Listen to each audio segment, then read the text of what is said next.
Welcome to Wally's Gardens.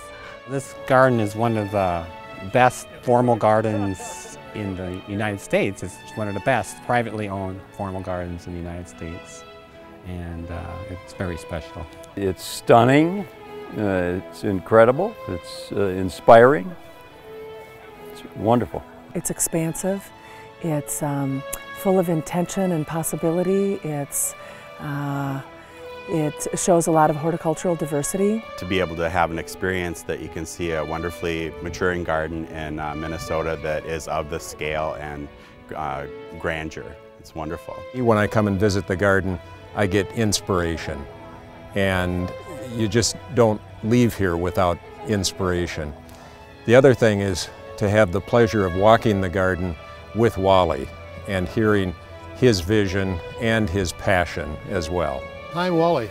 This is my garden. Oh! Have you been through it, or are you just starting? Yes, we've been through. We're just You trying did? to make sure we didn't miss everything. I know Wally was inspired by gardens around the world, and the rooms are taken from inspiration at England and France and Italy, and so it's really fun to see his interpretation of these gardens throughout the world, and to see it in a Minnesota setting is fabulous. Wally's brought a lot of tradition from Europe and mixed it into small gardening rooms that every 30 feet or so is just another beautiful surprise design that he's brought together.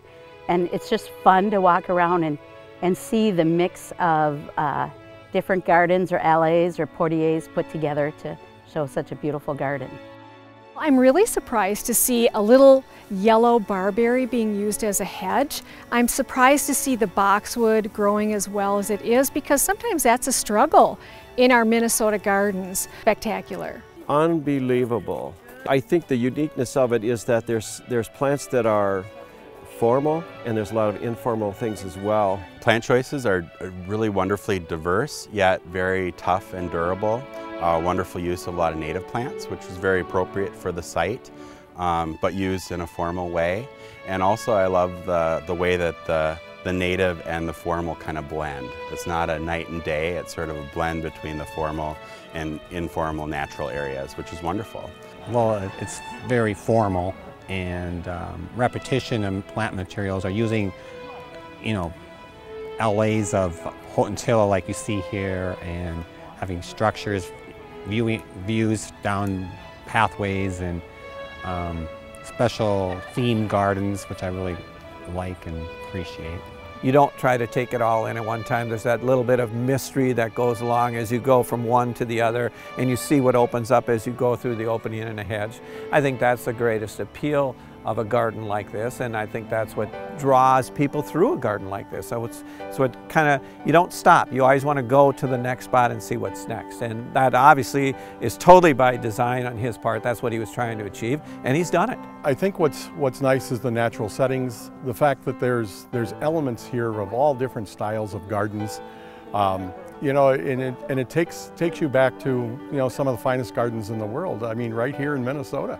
Walking through the gates there, you can see the yellow leading up to the gate, the spires over the top, the Medora spirals. It just draws your eye right down through the pathway there and takes you to the far end. We've taken pictures because we've gotten good ideas of, gee, that would be kind of fun to try in our yard maybe. and on a limited scale. We love the brick paths. Yes. The walking paths are really nice. And the stairways with the ramp kind of down the center. Thought that was creative. And some of the stone along that. That's awesome. Bed too. We're not sure where that came from, but we thought that was really cool.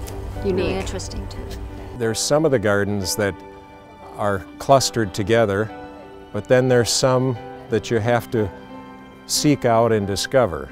And I think the Italian garden down the hill is one of the biggest surprises that sometimes I don't think visitors even see, because they don't realize that it's just across the lawn and down the hill. So lots to discover. Well, I think that panorama out over the edge with the sculpture down at the bottom, and that is pretty spectacular down there. Have Mr. Marx open this up to the industry is just amazing.